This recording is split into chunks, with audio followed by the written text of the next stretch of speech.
ඔයාලට අහස දිහා බලාගෙන ඉන්නකොට ඇයි වලාකුළු පාවෙන්නේ කියලා කවදාකවත් හිතිලා නැද්ද? සාමාන්‍ය වලාකුළක් කාර් 500ක් විතර බරයි. මේක මරු ප්‍රශ්නයක්. හැබැයි මේකට තියෙන උත්තරේ ඔයා හිතනට වැඩිය ඉන්ට්‍රස්ටිං. පළවෙනියටම බලමු වලාකුළු කියන්නේ මොනවද කියලා. වලාකුළු හැදිලා තියෙන පොඩි වතුර බින්දු සහ අයිස් ක්‍රිස්ටල් වලින්. මේවා ගොඩක් පොඩි.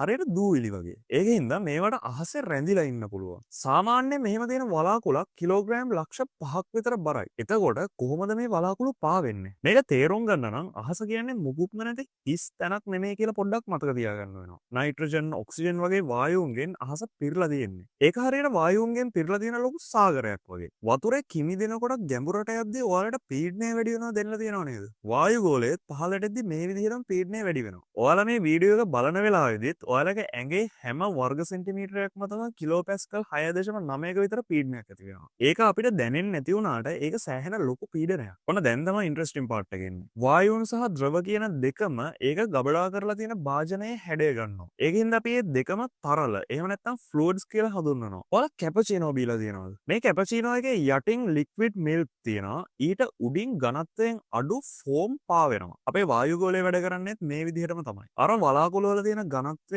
අඩු වතුර බින්දු පහළින් තියෙන ඝනත්වයේ වැඩි වායු වලට උඩින් පාවෙනවා. මේ වතුර බින්දු ගුරුත්වාකර්ෂණයෙන් හින්දා පහළට එන්න හැදුවත් ඝනත්ව වෙනස හින්දා ඉහළට ඇති වෙන බලය හින්දා මේ වතුර අහසෙම රැඳිලා තියෙනවා. හැබැයි වතුර බින්දු වල බර වැඩි වුණොත් මොකද වෙන්නේ? අහස මේ විදිහට පාවෙවි තියෙන පොඩි වතුර බින්දු ටික ටික එකතු වෙලා ලොකු වතුර බින්දු හැදෙනවා. එහෙම ලොකු වෙද්දි තවත් ගුරුත්වාකර්ෂණ බලය මගහැරලා ඉන්න බැරි අවස්ථාවක් එනවා. අන්න එතකොට බර වැඩි වෙලා පහළට වැටෙන්න ගන්නවා. ඒක තමයි ඔයාලා වැස්ස හරි හිම විදියට හරි දකින්නේ. ඔන්න ඔක තමයි වලාකුළු වල ස්ටෝරි එක. එහෙනම් ආයෙ වීඩියෝ එකකින් හම්බ වෙනකම් stay curious guys.